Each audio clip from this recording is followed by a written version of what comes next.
Hi, நம்ம இப்போது மீன் பொரிச்சது பார்க்க போகிறோம். நான் ஒரு 4 பீஸ் மீன் எடுத்து மசாலா தடவி ஒரு 10 மினிட்ஸ் ஊற போட்டிருக்கேன். அதே மாதிரி தோசைக்கல்லில் பாருங்கள், ஆயில் ஒரு 4-5 ஸ்பூன் ஆயில் விட்டுருக்கேன். இப்போது இந்த ஒவ்வொரு பீஸாக எடுத்து தோசைக்கல்ல வச்சுக்கலாம்.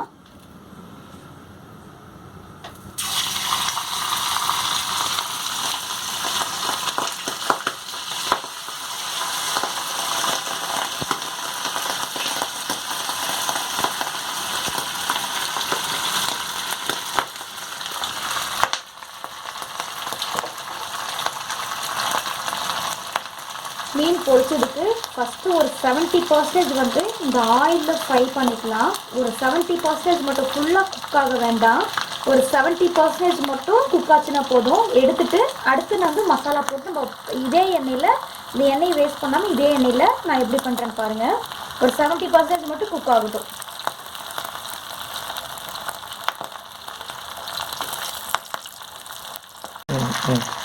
திருப்பி போட்டாச்சு. இந்த பக்கம் பாருங்கள், ஒரு 50% குக் ஆகிடுச்சு. பேக் சைடு இதே மாதிரி குக் ஆச்சுன்னா எடுத்து வச்சுட்டு நெக்ஸ்ட்டு மசாலாக்கான ரெடி பண்ணிக்கலாம். இப்போது நம்ம சொன்ன மாதிரி முக்கால்வாசி வெந்துருச்சு. எடுத்துடலாங்களா? ஒவ்வொன்றா எடுப்போம். எடுத்து இந்த தனியாக இந்த பிளேட்டில் வச்சிடலாம்.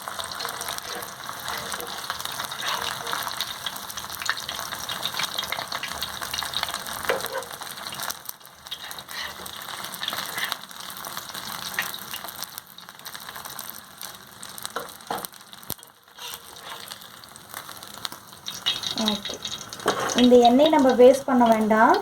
இதிலே நம்ம மீன் பொரிச்சதுக்கான மசாலா எப்படி ரெடி பண்ணுறதுன்னு சொல்கிறேன். பார்த்து பண்ணுங்கள். நம்ம தோசைக்கல் வச்சுருக்கோம், அதனால் ஆயிலில் நல்லா சூடாக இருக்குது.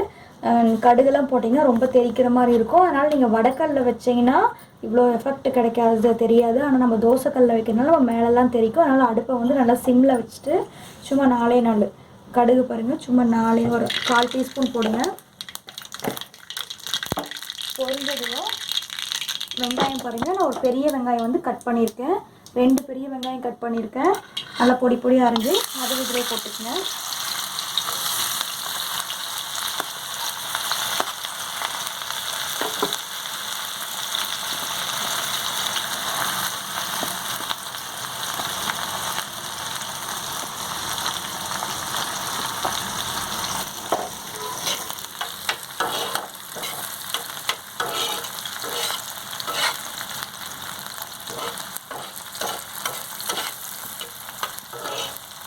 நல்லா வெங்காயம் வதங்கட்டும். ஓகே, வெங்காயம் பாருங்கள் ஓரளவுக்கு வதங்கிருச்சு. அடுத்து தக்காளி போடும். 2 தக்காளி நான் பொடி பொடியாக நல்ல பெரிய தக்காளியாக 2 தக்காளி எடுத்து வச்சுருக்கேன். அதுவும் போடலாம் இதுலேயே. ஓகே, பாருங்கள், தக்காளி 2 தக்காளி பெரிய பெரிய தக்காளியாக எடுத்துருக்கேன். 2 தக்காளி தான் போட்டிருக்கேன். 4 பீஸ் மீனுக்கு 2 தக்காளி தான் எடுத்துருக்கேன். நல்லா ஜூஸியாட்ட நல்லா வணங்கணும். நல்லா வணங்கிக்கலாம்.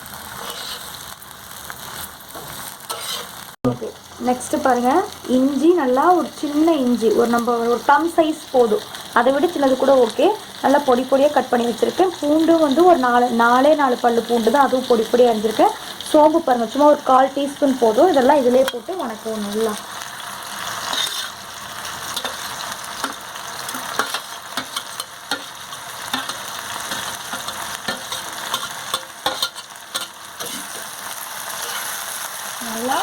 அடுப்பை நல்லா ஹையில் வச்சு நல்லா அடி பிடிக்காமல் தீயாமல் வணக்குங்க. ஓகே, இப்போ இதுக்கான மசாலா என்ன போடுறேன்னு பாருங்கள். பெப்பர் பவுடர் இருக்குது இல்லைங்களா, மிளகு தூள் இருக்குது பார்த்தீங்களா, ஒரு 1/2 ஸ்பூன் போதும். இந்த ஸ்பூனில் ஒரு 1/2 ஸ்பூன் போடுங்க. நெக்ஸ்ட்டு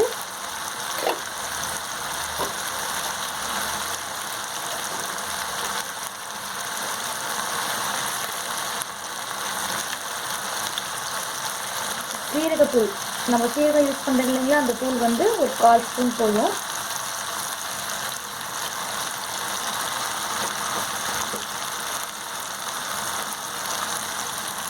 உப்பு ஒரு 1/4 ஸ்பூன் போடுங்க. நம்ம அவங்க அளவுக்கு தகுந்த மாதிரி, உங்கள் டேஸ்ட்டுக்கு தகுந்த மாதிரி உங்களுக்கு எவ்வளோ தேவைமோ அவ்வளோ போடுங்க. நான் ஒரு 1/4 ஸ்பூன் மட்டும் போடுறேன். பாருங்கள், தக்காளி பூண்டு வெங்காயம்லாம் இந்த அளவுக்கு மசிகிற அளவுக்கு பாருங்கள் நல்லா வணங்கியாச்சு.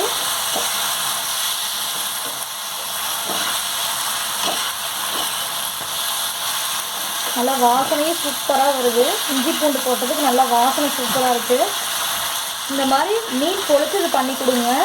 மீன் பிடிக்காதவங்க கூட இதை அந்த வாசனைக்கு வச்சும் பார்த்துட்டு ரொம்ப லைக் பண்ணி சாப்பிடுவாங்க. நீங்களும் ட்ரை பண்ணி பாருங்கள், சூப்பராக இருக்கும். ஓகே, இப்போது இது ஃபுல்லாக வணங்கியாச்சு. நெக்ஸ்ட்டு இலையில எப்படி இந்த ஃபிஷ் இந்த ஃபஸ்ட்டு வந்து இந்த லேயர் வந்துட்டு இந்த கிரேவி போட்டு நெக்ஸ்ட்டு மீன், அதுக்கு மேலே மறுபடியும் இந்த கிரேவி போட்டு ஃபோல்டு பண்ணி இந்த தோசைக்கல்ல எப்படி வச்சு ஃப்ரை பண்ணுறது நான் காட்டுறேன் உங்களுக்கு. ஃபோல்டு பண்ணுறது பார்க்கலாங்களா?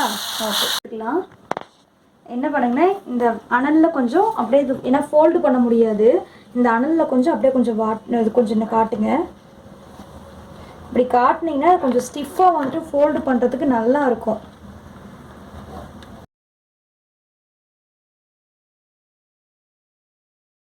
பெரிய இலையை எடுத்துக்கங்க, ஏன்னா அப்போ தான் ஃபோல்டு பண்ணுறதுக்கு இப்படி மடிக்கிறதுக்கு நல்லா ஈஸியாக வரும். அதுக்கு முன்னாடி என்ன பண்ணலான்னா, நல்லா ஹை ஃப்ளேமில் கேஸ் ஆன் பண்ணிவிட்டு இந்த இலையை வந்துட்டு அப்படியே அந்த அனலில் கொஞ்சம் வாட்டிக்கிங்க, கொஞ்சம் அப்படியே காட்டுங்க, ஏன்னா ஃபோல்ட் பண்ணுறதுக்கு ரொம்ப ஈஸியாக இருக்கும்.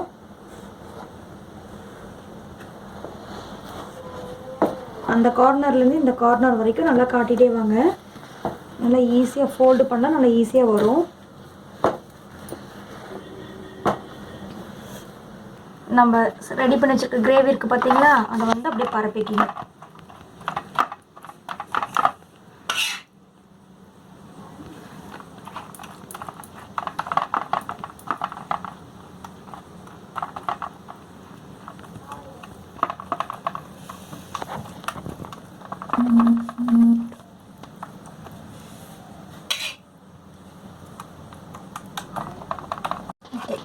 அடுத்து நம்ம ரெடி பண்ண ஃபிஷ்ஷை அந்த லேயர் மேலேயே ரொம்ப நெருக்கமாக பக்கம் ரொம்ப நெருக்கமாக வைக்கிற மாதிரி வைங்க.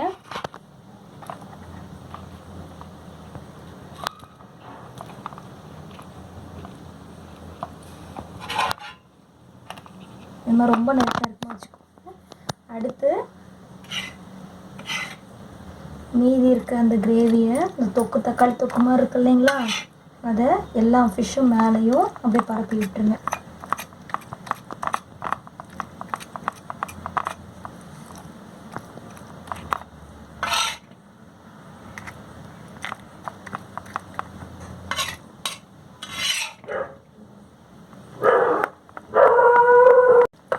பாருங்க, ஃபிஷ்ஷே தெரியாத மாதிரி கவர் பண்ணிக்கலாம்.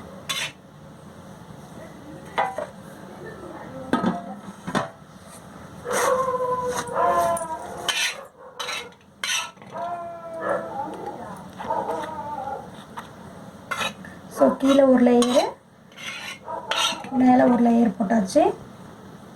ஃபிஷ்ஷே தெரியல பார்த்தீங்களா, அந்த அளவுக்கு கவர் பண்ணியாச்சு. இப்போ என்ன பண்ணலான்னா ஃபோல்டு பண்ணிக்கலாம், சரிங்களா? ஸோ கீழே ஃபிஷ்ஷில் இருக்க எல்லா இடத்துலையும் படுற மாதிரி நல்லா பரப்பி விட்டுக்கணும்.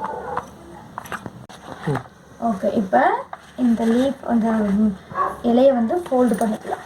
இப்படி மூடிடுங்க.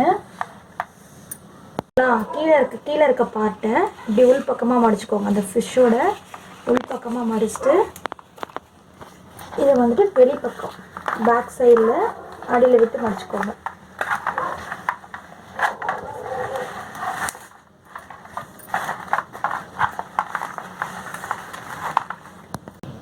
ஓகே, நல்லா ஃபோல்ட் பண்ணி இந்த இலையோட சென்டரில் இருக்கிறதே கட் பண்ணி நம்ம நாட் போட்டிருக்கோம், 2 நாட் போட்டிருக்கோம், சரிங்களா?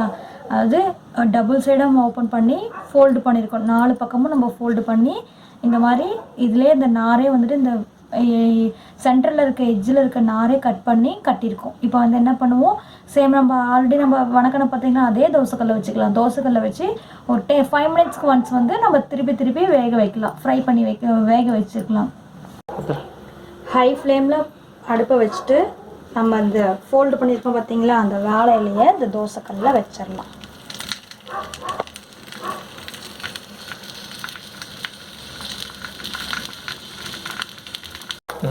ஓகேங்க, பாருங்கள், இது திருப்பியாச்சு. ஒரு 5 மினிட்ஸ் ஆயிடுச்சு. இந்த மாதிரி அடி பிடிக்கிற மாதிரி இதாகணும். திருப்பி போட்டாச்சு. இப்போ நம்ம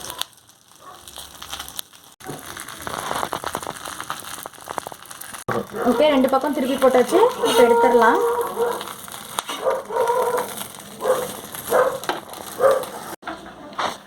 ஓப்பன் பண்ணி பார்க்கலாம் எப்படி இருக்குன்னு.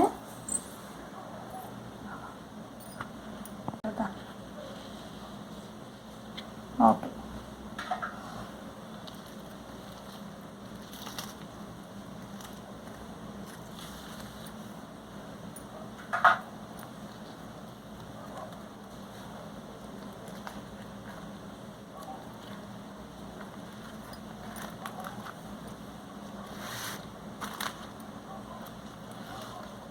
மனமே பயங்கரமாக இருக்குது. சூப்பராக இருக்குன்னு நினைக்கிறேன். சாப்பிட்டு பார்க்கலாங்களா?